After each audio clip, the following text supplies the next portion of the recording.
전도서를 기록한 솔로몬은 자신의 인생 말년에 자신의 삶을 돌아보면서 정리하기를 인생은 허무하고 헛된 것 투성이다. 허무하고 헛된 것 천지라 그렇게 정의했었습니다. 그래서 필요하고 중요한 것은 하나님이 우리 인생 속에 심어주신 영혼을 사모하는 마음이라 하는 것을 지난주에 우리가 같이 살펴보았습니다. 그 최종 결론이 이제 오늘 말씀이 되는 거죠. 오늘 본문 말씀을 같이 나눌 때 하나님의 뜻이 무엇인가? 나는 어떤 존재인가? 나는 하나님 앞에서 어떻게 살아야 되는가? 잘 깨달으시고 은혜 받는 그런 시간이 되시기 바랍니다. 먼저는 사람의 본분, 첫 번째는 하나님을 경외하는 것입니다. 13절에 그렇게 말하죠. 이래 결국을 다 들었으니 하나님을 경외하고, 여기 경외한다, 하나님을 두려워하는 마음으로 존경한다는 뜻입니다. 신명기 6장 5절이 이 경외의 의미를 잘 보여줍니다. 신명기 6장 5절 읽겠습니다. 시작. 너는 마음을 다하고 뜻을 다하고 힘을 다하여 내 하나님 여호와를 사랑하라. 그러면 경외하는 것이 무엇인가? 사랑하는 것이다. 누구를? 하나님을. 그러면 하나님을 사랑하는 것, 경외라고 하는 말 속에는 하나님을 향한 두려움, 하나님을 향한 존경, 하나님을 향한 사랑, 이게 다 포함됐을 때 그것을 가지고 경외, 이렇게 표현하는 것입니다. 성경을 알지 못하는 사람들은 하나님을 경외하는 것이 사람의 본분이라고 말하는 것을 이해하지 못합니다. 따라서 여러분과 저 사람의 본분을 다하고 그것을 이해하려고 그러면 먼저 뭐가 필요하겠습니까? 하나님에 대한 지식이 필요합니다. 하나님이 누구신지 알아야 됩니다. 하나님이 누구신지 정확히 알아야 지식이 있어야 본분에 대해서 생각을 하게 되겠죠. 그래서 하나님을 향한 가장 기본적인 지식은 창조주 하나님에 대한 지식입니다. 창조하신 창조주 하나님에 대한 지식, 그게 먼저죠. 이것을 시편에서 말합니다. 시편 103편 3절 읽겠습니다. 시작. 여호와가 우리 하나님이신 줄 너희는 알지어다. 그는 우리를 지으시니요 우리는 그의 것이니 그의 백성이요 그의 기르시는 양이로다. 보십시오. 여호와가 우리 하나님이신 줄 너희는 알아야 된다고 하고, 이 하나님이 누구신가? 그는 우리를 지으신 분, 그래서 우리는 그의 것, 하나님의 것, 하나님의 백성, 하나님의 기르시는 양, 이게 여러분과 저 우리의 정체성입니다. 물론 저것이 지금으로부터 오래전에 기록된 말씀이긴 하지만 3000년 전에 기록된 시편 속에 나와 있는 내용이지만 그때 저 고백이나 오늘날 우리의 고백이나 달라질 수가 없는 것입니다. 저때 하나님은 지금 우리의 하나님이시기도 하고, 저때 저것을 고백했던 시편 기자의 고백은 오늘날 여러분과 저 우리의 고백이어야 한다 하는 것입니다. 그럼 우리는 무엇을 고백해야 됩니까? 하나님이 우리를 지으셨다. 우리는 하나님의 것이다. 우리는 하나님의 백성이다. 하나님은 우리를 기르시는 양이다. 여기에 대한 분명한 생각이 우리에게 있어야 된다 하는 것을 우리는 이 시편 말씀에서 보게 되는 것입니다. 그러니 하나님이 세상을 만든 것이고 우리는 그분의 것입니다. 이 세상에 저절로 생겨난 거 없습니다. 이게 굉장히 중요한 지점이 됩니다. 저절로 생겨난 게 없습니다. 과학이 발달하지 못했던 시대에는 음식물을 오래 두면 저절로 곰팡이가 생겨나는 줄로 알았습니다. 그리고 오랫동안 목욕하지 않고 옷도 갈아입지 않으면 옛날의 사람들은 몸에 때가 이가 된다, 이렇게 생각한 적도 있었습니다. 축축한 흙이 있으면, 비가 오고 축축한 흙이 있으면 흙 속에서 흙이 지렁이를 만들어낸다, 이렇게 생각하고 이렇게 믿은 적도 있습니다. 그런데 프랑스의 과학자인 파스테르 들어보시죠? 파스테르 우유 때문에 유명해진 분인데 생물학자십니다. 파스테르가 세균과 아메바 그리고 박테리아와 같은 작은 미생물조차도 저절로 생겨나지 않는다 하는 것을 밝혀냈습니다. 저절로 생겨나는 것이 아니라 먼저 있었던 생명체, 곧 그것들의 부모로부터 나온다 하는 것을 증명해낸 사람이 파스테르입니다. 이것을 가지고 생물 속생설, 이렇게 부릅니다. 생물 속생설, 생명체에서 생명이 나온다 하는 것이죠. 그렇다면 이 지구상에 존재하는 수백만 종류의 생명체는 어디서 온 것인가? 어디서 왔는가? 하나님을 인정하지 않는 사람들은 이것을 우연히 생겼다. 모든 생명체가 우연히 발생했다. 그래서 과학에서는 이걸 가지고 자연 발생설 이렇게 말하고, 더 근본적으로 따지면 뭐 우주 쪽으로 가서 빅뱅에서 어떻게 생겼고, 그 다음에 미생물 아메바에서부터 진화했다, 이렇게 설명을 합니다. 그런데 우리는 그렇게 받아들이지 못한다 하는 것이죠. 왜 그렇습니까?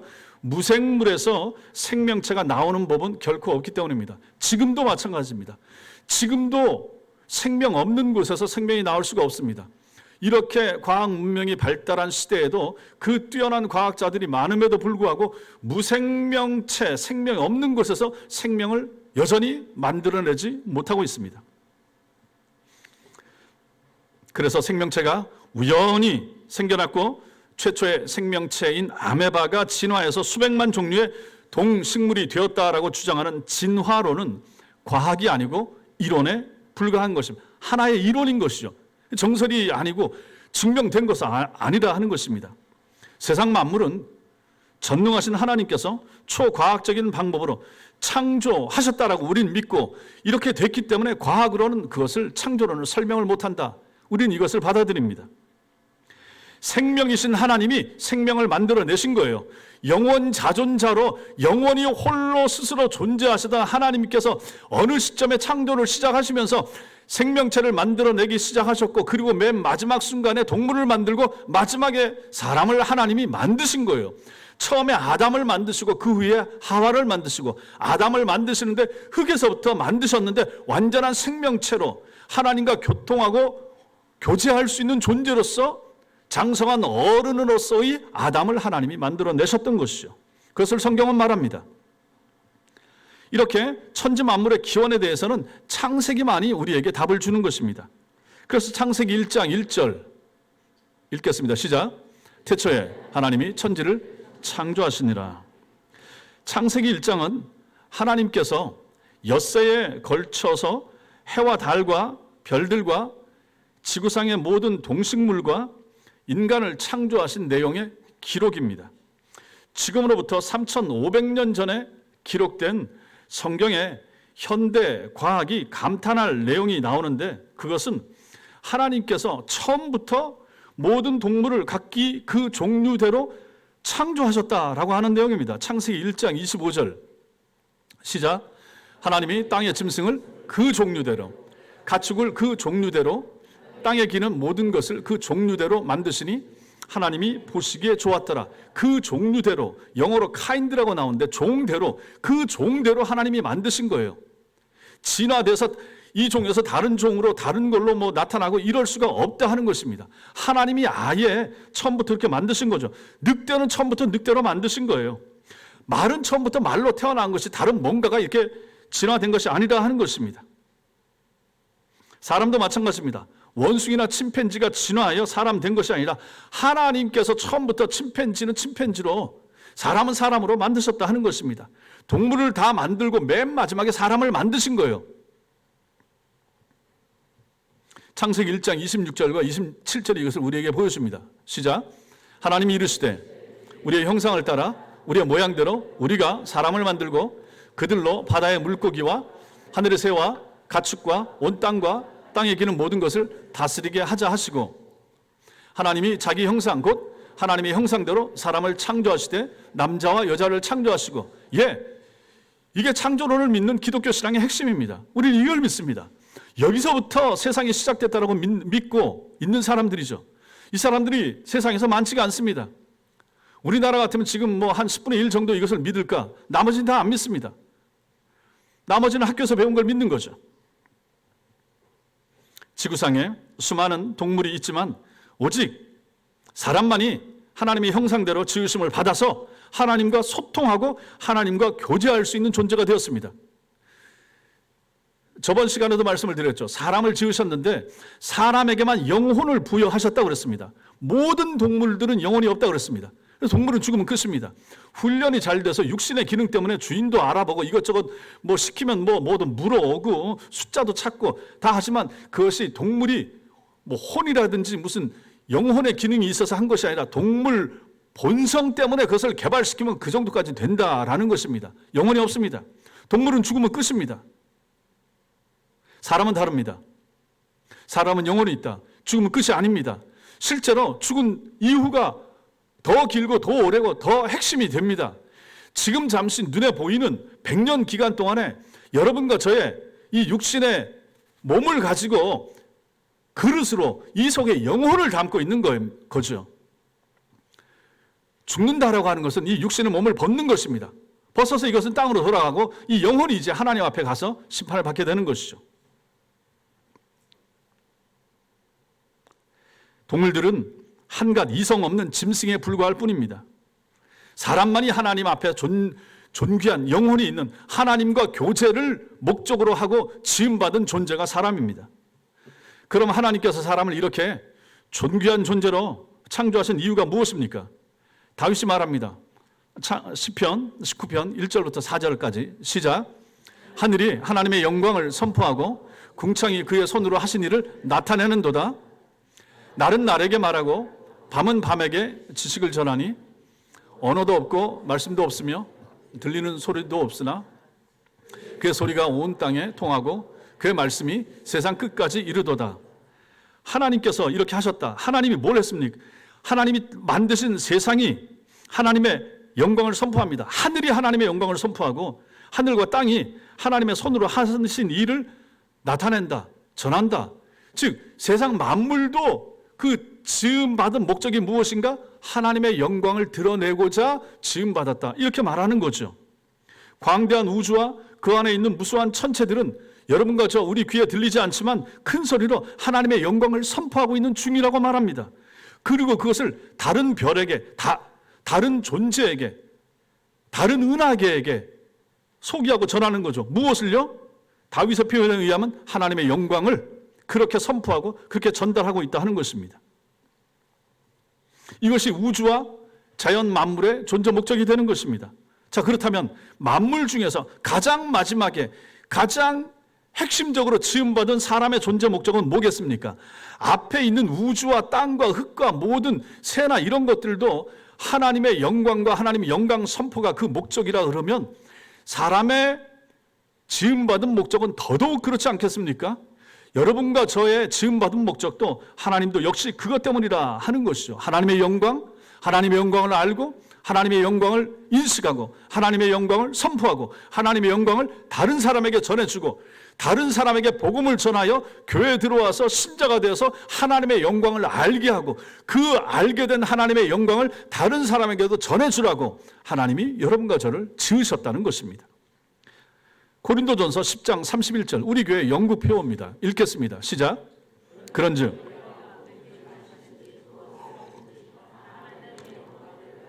하나님의 영광 때문에 여러분과 제가 존재하는 거예요. 내가 잘 먹고 잘 살고 넓은 땅을 구해놓고 아니면 자식들에게 뭘 물려주고 아니면 또 고상하게 무슨 철학을 위하여 아니면 국가 안보를 위하여 내 인생을 바치고 그것은 부차적인 문제가 되는 것입니다. 제일 중요한 핵심이 되는 하나님의 여러분과 저를 향한 창조의 목적이 저것입니다. 하나님의 영광 때문입니다. 하나님의 영광을 위하여. 보십시오. 먹는 거, 맛있는 것까지도 뭐 하나 먹고 뭐 하나 마시는 거, 식사하는 것까지도 결국 삶의 존재 이유와 존재 목적이 하나님의 영광 때문이라고 하나님은 요구하시는 것입니다.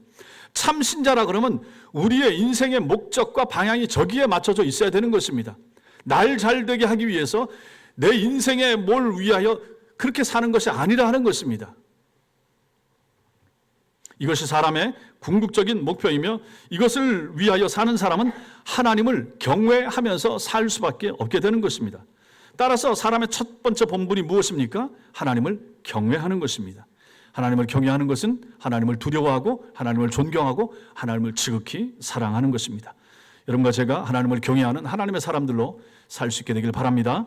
두 번째 사람의 본분은 하나님께 순종하는 것입니다. 오늘 말씀에서도 그렇게 얘기하죠. 솔로몬이 하나님을 경외하고 그 명령을 지키는 것, 이것이 사람의 본분이다 이렇게 말합니다. 하나님을 경외하는 것과 하나님의 명령을 지키는 것, 즉 순종은 분리가 될 수가 없습니다. 분리되지 못합니다. 하나님 경외하면 하나님 말씀에 순종합니다. 들어야 됩니다. 이것을 예를 들어 보겠습니다. 아브라함을 보십시오. 아브라함에 대한 내용 창세기 22장 2절 읽겠습니다. 시작. 내 아들 내 사랑하는 독자 이삭을 데리고 모리아 땅으로 가서 내가 내게 일러준 한 산 거기서 그를 번제로 드리라. 이 앞에 나오는 내용들은 많이 생략하고 하나님께서 아브라함 100세의 부인 사라 90세의 늦둥이 아들, 불가능한 가운데 하나님이 주신 아들 이삭입니다. 이 이삭이 어느 정도 컸을 때 10대가 되었을 때 어느 날 하나님께서 네 아들 내 사랑하는 독자 이삭을 데리고 모리아 땅으로 가서 내가 내게 일러준 한 산 거기서 그를 번제는 죽여서 태워서 제사 드리는 것을 가지고 번제라고 말합니다.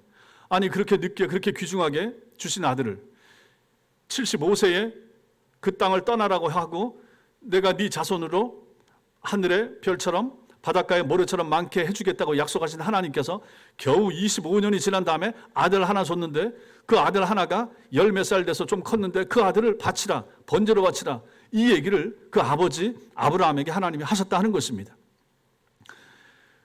다른 명령이라면 몰라도 외아들 이삭을 번제로 드리라고 하시다니 이게 그 아버지 아브라함에게 이해가 됐겠습니까? 그런데 아브라함은 아침에 일찍이 일어나 나귀에 안장을 지우고 두 종과 그 아들 10대 아들 이삭을 데리고 번제 쓸 나무를 준비해서 하나님이 자기에게 지시하신 곳을 향하여 길을 떠났습니다. 사흘을 걸어서 갔습니다. 먼 곳에 있는 거죠. 거기가 모리아 산입니다. 모리아 산 기슭에 도착한 아브라함이 이삭에게 번제 쓸 나무를 지게 합니다. 아버지는 연로하시니까 10대 아들한테 나무 불에 태울 나무를 지게 하고 자기는 불과 칼을 손에 들고 산에 올라갑니다. 드디어 산 정상에 하나님이 지정하신 곳에 이르러서 단을 쌓고 그 위에 나무를 벌려놓고 갑자기 아버지가 아들을 잡습니다. 근데 그 아들이 순종합니다. 참습니다. 올라갈 때 번제할 양이 어디 있습니까? 라고 물었습니다. 양이 있어야 되는데 아버지가 양 잡아서 제사 드리는 걸 늘 봤잖아요. 근데 양 없이 사람만 올라가는 거예요.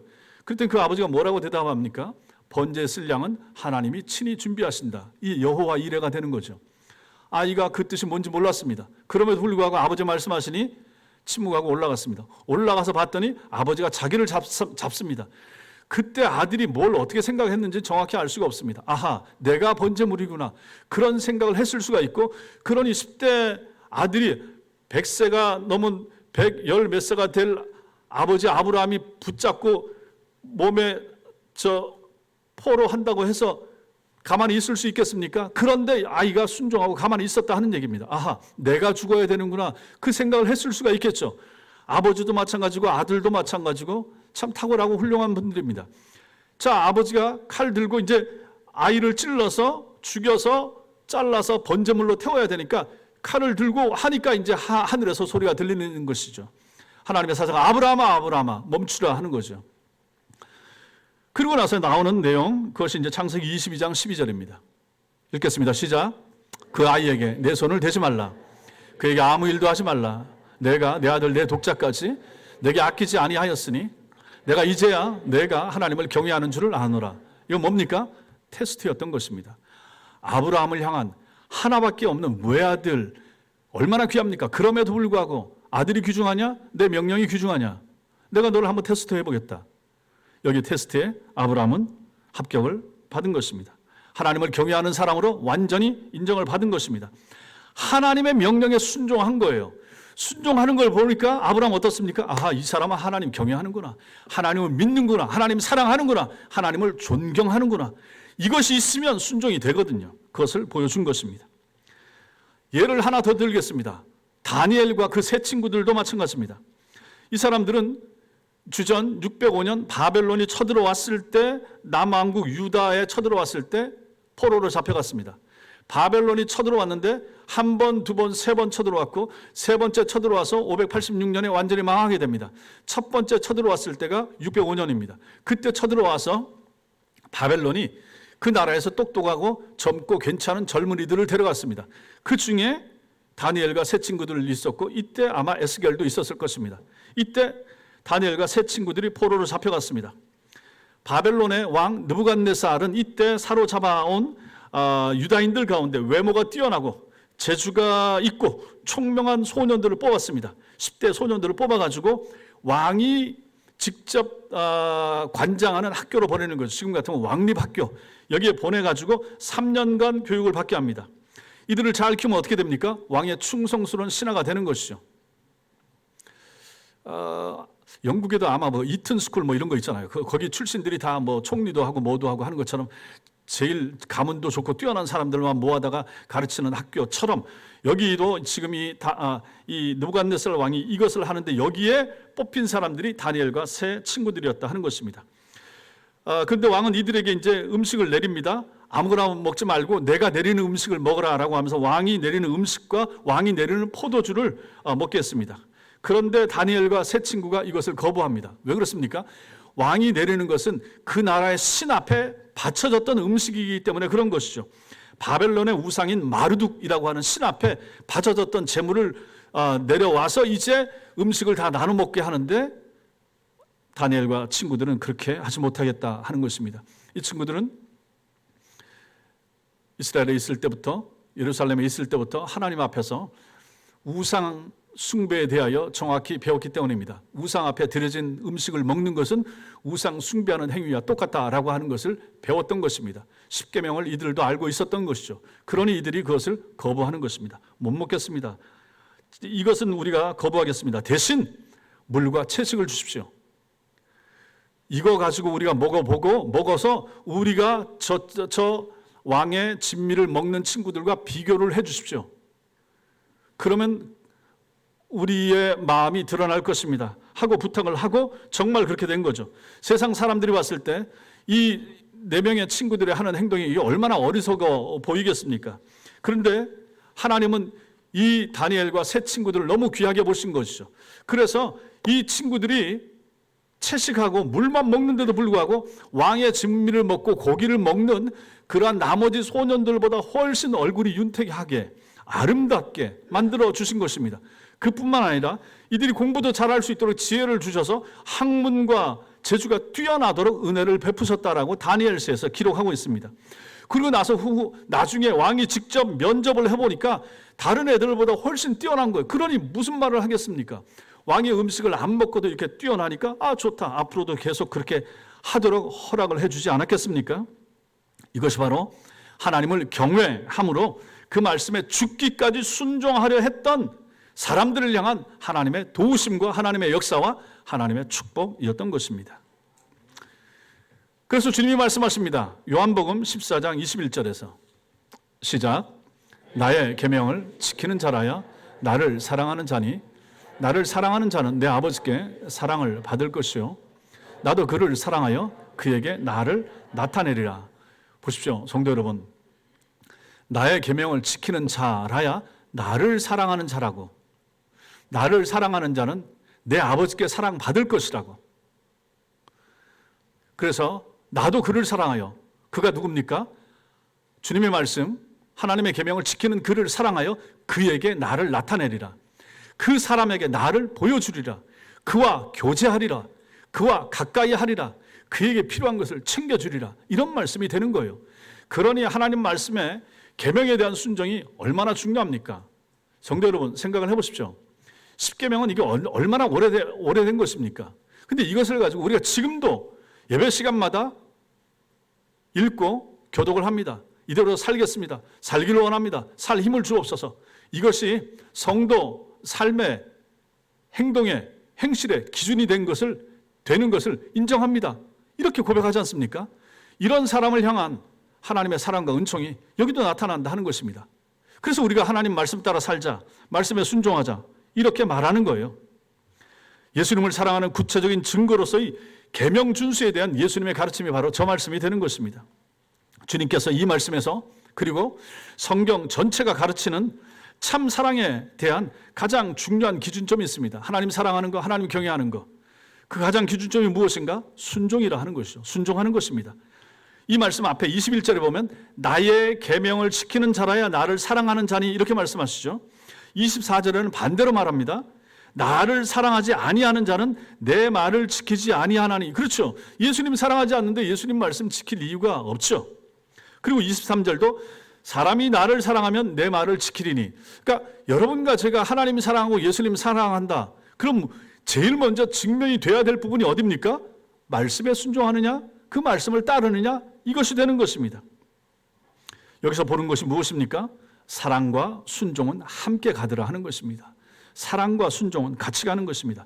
예수님 사랑하면 그분의 말씀 순종하는 것입니다. 순종하는 모습 보면 이 사람이 예수님 사랑하는구나 이렇게 알게 된다 하는 것이죠.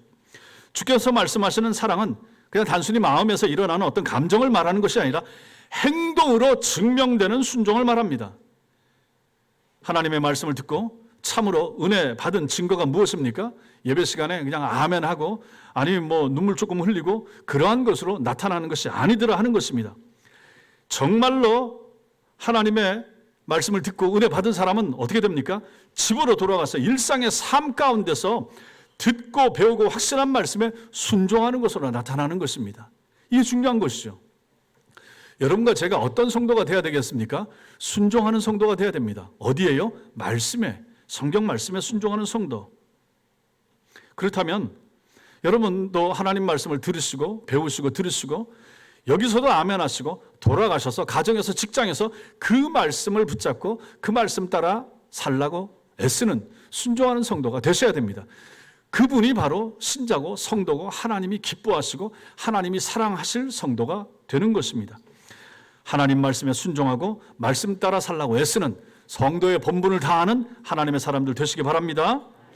그런 사람들이 어떻게 합니까? 안식일을 기억하여 거룩하게 지키라. 예, 안식일 주일날을 잘 하나님 앞에 예배하려고 애를 쓰게 될 것입니다. 또 내 부모를 공경하라 하나님 말씀입니다. 그 말씀에 순종하려고 애를 쓰는 사람들이 되는 거죠. 또 뭐라고 말씀하십니까? 내 이웃을 내 몸과 같이 사랑하라. 여기 나오는 내 이웃은 교회 안에 있는 이웃 우리 교인들 뿐만 아닙니다. 주변에 있는 불교 신자나 가까이 사는 교회 안 나가는 사람들도 다 포함되는 것입니다.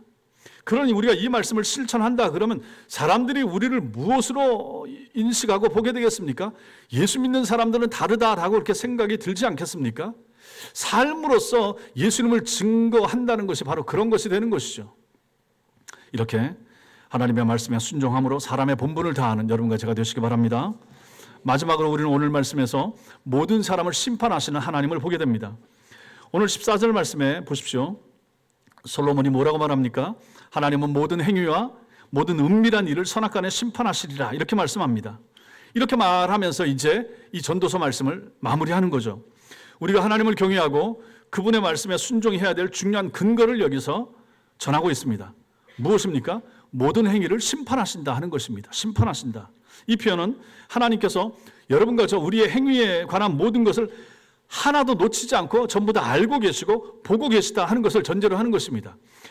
모든 행위를 심판하신다. 여러분과 제가 이 땅을 살아가면서 인생을 살아가면서 하루하루 한 주 한 달 살아가는 모든 것을 하나님은 다 아시고 보신다라고 하는 것입니다. 하나님의 CCTV에 포착되지 않는 우리의 행위란 없다 하는 것이죠. CCTV가 요즘 얼마나 잘 발달되어 있습니까? 사람의 모형, 움직임뿐만 아니라 소리까지도 다 들어가고 그게 또 다 저장이 되고 어디 큰 기업이나 아주 중요한 기관에는 얼마나 더 잘 그 방범 시설이 잘 되어 있지 않겠습니까? 다 보는 거죠. 주간에 이거 보는 센터에서 다 보게 되면 음성까지 소리까지 행동까지 얼굴까지 다 보게 되는 거죠. 땅에서도 이렇게 한다 그러면 하나님은 어떠실 것인가 한번 생각을 해보십시오. 우리야 카메라를 켜놓고 이렇게 한다고 하지만 하나님은 그게 없지만 그럼에도 불구하고 영이신 하나님이 우리를 다 보신다. 여러분과 저를 다 아시고 살피신다. 이것을 전제로 하고 있다 하는 것입니다. 그래서 시편 139편에 보면 거기서 뭐라고 말합니까? 하나님께서 우리의 앉고 일어섬을 아신다. 침대에서 일어나는 걸 보시고 소파에서 앉고 일어나면 그것까지 다 보신다. 이렇게 말씀하시는 거예요. 멀리서도 우리의 생각을 밝히 아신다. 이렇게 말씀하십니다. 아니 우리 머릿속에 CCTV가 행동이나 소리는 저장이 돼도 찍을 수 있어도 생각과 마음은 어떻게 찍습니까? 그런데 하나님은 그게 가능하더라 하는 것입니다. 우리의 혀의 말 중에 하나도 모르는 것이 없다. 여러분과 제가 하는 모든 말이 다 녹음이 된다, 다 저장이 된다 하는 것입니다. 행위와 말 그리고 생각까지도 하나님이 모르실 것은 단 하나도 없다라고 다윗이 고백하는 것이 시편 139편입니다. 그렇다면 다윗의 고백은 그대로 우리에게 적용이 되는 것이죠. 우리도 마찬가지다. 우리의 삶, 우리의 행동, 우리의 생각까지, 마음에 일어나는 생각까지 하나님이 아신다. 오늘 솔로몬도 이것을 말하는 것입니다. 오늘 솔로몬이 뭐라고 말합니까? 14절 보십시오. 하나님은 모든 행위와 행위뿐만 아니라 모든 뭐라고 말합니까?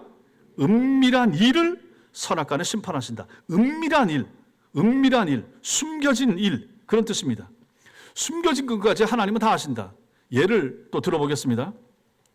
창세기 18장에 보면 99세가 된 아브라함에게 하나님의 사자, 하나님의 천사가 나타납니다. 그래서 뭐라고 말하냐면 89세가 된 사라가 내년 이맘때 아들을 낳을 것이라 이렇게 예고해 주는 장면이 나옵니다. 1년 뒤에. 그때 저 장막 뒤쪽에 숨어서 이 말을 들은 사라의 반응을 성경이 기록한 것이 창세기 18장 12절입니다. 요거 보겠습니다. 현대인의 성경으로 읽겠습니다. 시작. 혼자 속으로 웃으며 내가 노쇠하였고 내 남편도 늙었는데 내가 어떻게 아이를 낳을 수 있겠는가 하고 중얼거렸다. 속으로 중얼거린 거죠. 내 나이가 몇인데 89세에 90세에 우리 남편은 99세인데 어떻게 아이를 낳는가 라고 하나님의 천사가 얘기하는 것을 듣고 속으로 이 장막 뒤에서 속으로 생각을 했다 하는 것입니다. 근데 이걸 하나님이 아셨다. 하나님이 들으셨다 하는 것이죠. 입 밖으로 말을 한마디도 뱉지 않았지만 하나님께서는 그녀의 마음을 읽으셨던 것입니다. 이게 바로 은밀한 일이 되는 거예요. 숨겨진 일, 모르시는 일, 하나님께 있겠는가? 하나도 없다 하는 것입니다. 그래서 오늘 14절에 모든 은밀한 일을 심판하신다라는 말의 의미가 바로 이런 것이죠. 전혀 겉으로 드러나지 않은 일, 여러분과 제가 마음으로 품은 일, 스쳐 지나가는 생각까지도 하나님은 완벽하게 아신다. 그러니까 여러분들이 저를 향해서 혹시 욕을 한다든지 안 좋은 생각을 품는데 저는 모르죠. 모르지만 하나님은 아시죠. 그럼 그 하나님이 여러분을 어떻게 하시겠습니까? 심판하시지 않으시겠지. 그것까지 그 생각이 뭐 늘 가지고 있겠습니까? 아무튼 밖으로 행동화되지 않는 것에 대해서는 하나님이 크게 책임을 묻지 않으실 것이고 우리 양심에 우리가 기도할 때 여러분과 제가 지난 엊그제 저 설교 시간에 이근행 목사님이 저녁 기도에 몇 명 모였느냐 물었을 때 40명 왔는데 50명 왔다고 대답해서 제가 그게 마음에 찔렸다. 제가 말씀드리지 않았습니까? 그것도 어쨌든 정직하지 않은 거니까 그렇게 하나님 앞에서 투명하고 정직한 마음을 가지면 그럴 수밖에 없다 하는 것입니다. 여기서까지만 끝나면 목사가 오셔. 그리고 나서 그 다음 날 45명이 오고 52명 오고 마지막 날 46명 왔으니까 대충 맞은 거예요. 뭐 제가 꼭 틀리게 말한 것은 아니고 아무튼 하나님께서 우리의 마음을 다 살피신다. 생각까지 살피신다.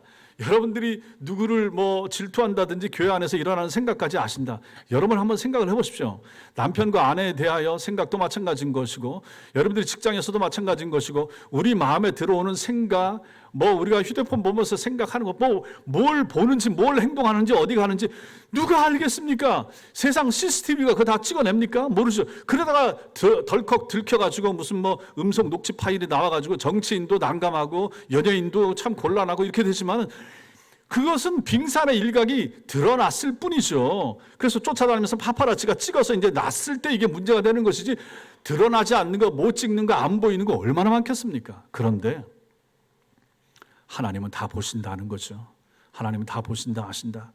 여러분과 제가 어디서 무엇을 하고 어떤 생각을 하고 누구에 대해서 어떤 마음을 품는다 한다 할지라도 그러니 성도 여러분 말과 행동은 물론이고 생각조차도 우리는 회개를 해야 됩니다. 하나님 앞에서 하나님 내게 이런 생각이 스쳐 지나가다니. 저도 마찬가지입니다. 하나님 목사가 왜 이런 생각을 합니까? 그러면서 정신을 바짝 차리면서 머리를 치면서 회개를 하는 거죠.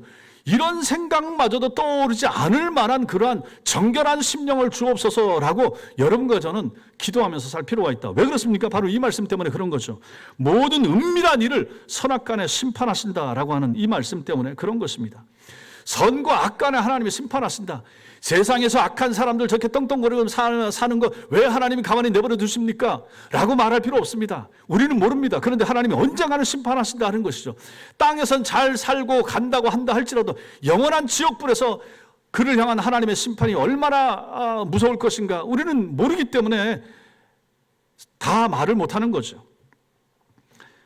이것을 우리가 생각을 해보면 또 어떻게 됩니까? 반대로 생각하면 이렇게 됩니다. 이 말씀 속에는 믿음의 선한 길을 가는 여러분과 저를 향한, 성도를 향한 하나님의 위로와 격려의 말씀도 되는 것입니다. 모든 행위와 모든 은밀한 일을 선악 간에 심판하시리라고 했을 때는 선도 있고 악도 있단 말입니다. 선한 일을 행한 성도의 행동, 말, 교회를 위한 충성, 헌신, 어려운 성도들을 서로 돕고 뭘 챙겨주고 아프다고 해서 뭘 좀 사다 주고 여러분들의 선행, 저도 모르고 땅에 있는 사람 모를 수가 있습니다. 누가 아시는가? 하나님이 아신다. 하나님께서 선한 성도들의 행위도 심판하셔서 상 주시려고 준비하고 계십니다. 믿으시기 바랍니다. 이게 신앙입니다. 그러므로 여러분과 저는 악행에 대해서도 하나님 보시고 계시고 선행에 대해서도 하나님은 다 알고 계신다. 이 하나님 앞에서 여러분과 저는 실제로 투명하게 살아가는 인간이 되는 거예요. 하나님이 모르시는 것이 없다.